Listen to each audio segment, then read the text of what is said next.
Hello, everybody. Today we are going to see objectives of accounting. In this book, they are classified and they point out five objectives of accounting. The main five objectives of accounting. Let's start with it. Providing information to the users for rational decision making. So, the very beginning and the first objectives of accounting is to give information to the users, and I'll put separate videos for who are all the users. So generally users are of two kinds. One is internal and another one is external.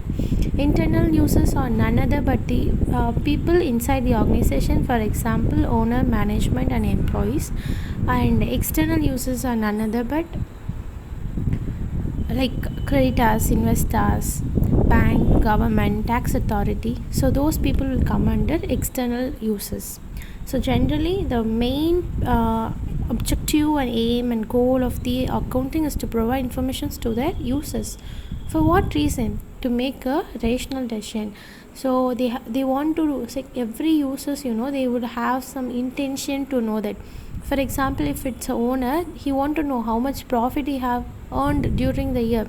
If it's a management, they have to know to manage the resources which we are having today, right? So then only they can process, and again they can do the business activity, they can sell, they can earn profit. So business is a continuing process, so you have to manage each and every day. So accounting is needed for the management, for all the doing all the processes.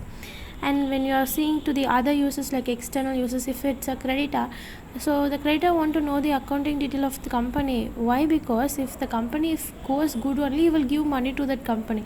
If it's not going good, he will stop giving that, because if the company become insolvent, his money is going to be lost, right?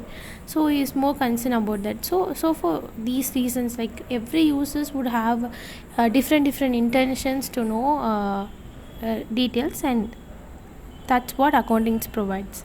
And in a second objective, systematic recording and transaction. Usually what is accounting means. It's first of all it's a recording of accounting transactions.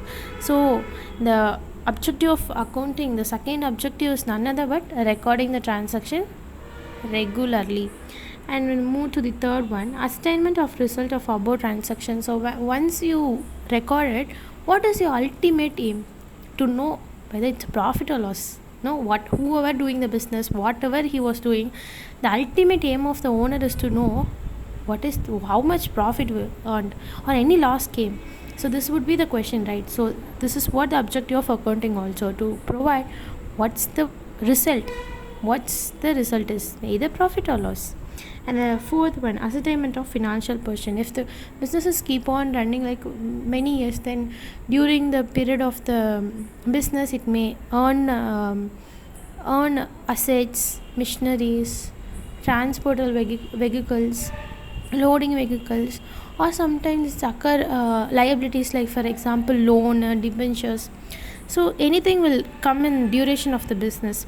So they have to put balance sheet to find out what is the creditability, how much asset they have, how much liability they have. So at what percentage they can have more assets, or how much liability they have, whether they have more liability. So the businessman have to know all these things. Not only businessman, the investor also want to know, because he can take decision whether I can invest in this business or not, like that. So and the last thing is to know the solvency position. So simply when we find the balance sheet itself, we can find whether this company will have assets or not.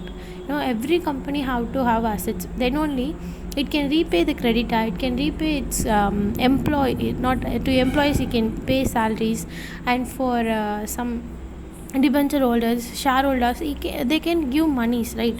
So solvency ratio is very much important. So today we seen the objectives of accounting. What are they? There are 5 points.